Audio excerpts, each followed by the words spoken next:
A foundation dedicated to the survivors of Japan's wartime sex slavery opened in Seoul on Thursday, funded by the Japanese government. But with the money yet to be transferred and objections from some victims and members of the public, there's still much to iron out.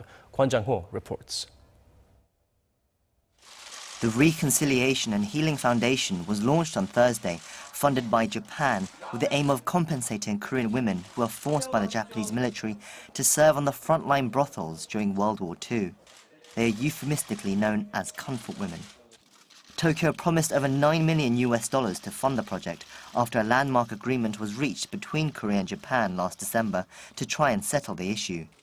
But according to Japanese media outlets, the two governments are still discussing the details of the arrangement, so the funds will not be transferred until next month at the earliest.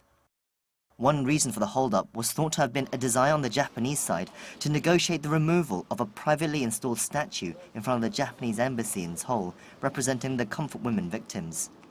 But the new chair of the foundation, Kim Tae-yeon, has strongly denied this, stressing the funds will only be used in efforts to heal the emotional scars and restore the dignity of the 40 known victims alive in Korea today.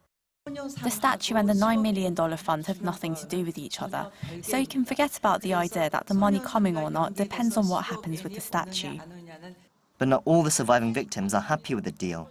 Several of them have rejected the agreement signed last December, saying it does not go far enough.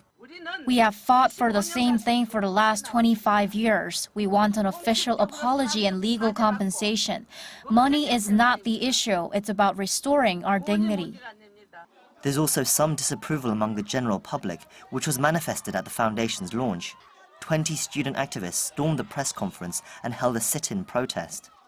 Chairperson Kim was also taken to hospital after she was pepper-sprayed by a protester while attempting to leave the building. Kwon Jang-ho, Arirang News.